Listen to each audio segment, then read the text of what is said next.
The CEO's Christmas Manny. Dream-Spun Desires, Book 72. Written by Angela McCallister.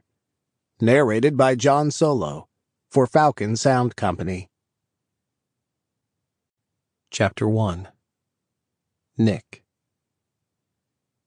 No matter how hard Nicholas stared at the projected revenue numbers in front of him, they wouldn't magically improve for this quarter. He barely listened as the special project team he'd assembled last month went over his best hope to stave off the third straight quarter of lost revenue for his family business. The weight pressing down on his chest had never been so great, but he usually performed best under such pressure.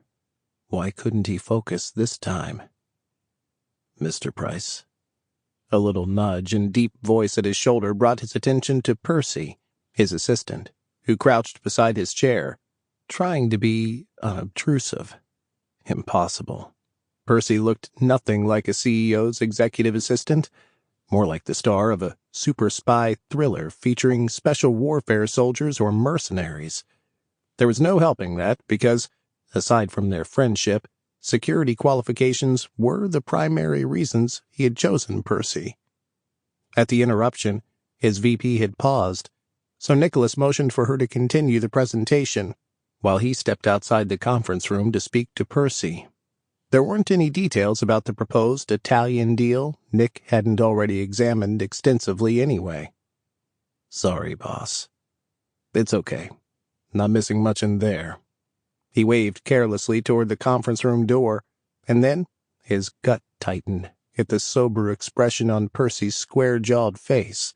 The guy always looked like he had missed a shave and spent all night awake, but now it was more a sense of his inner tension bleeding out. What happened? The school called.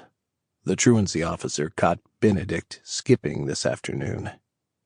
Damn, not again. The kids would be the death of him.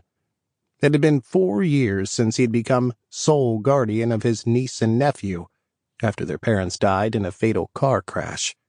At first, he had been understanding of their unruly behavior. They'd been quite young, Benedict only 8, and Lucille slightly older at age 12. Nick's sister, their mother, had mostly grown up in his aunt's household, leaving Nicholas feeling much like an only child, which made him ill-equipped to raise Josephine's children in her absence. His beloved sister was, no doubt, looking down on him in disgust from the afterlife. Perfect. Nicholas drew his hands over his face and sighed. Sample complete. Ready to continue?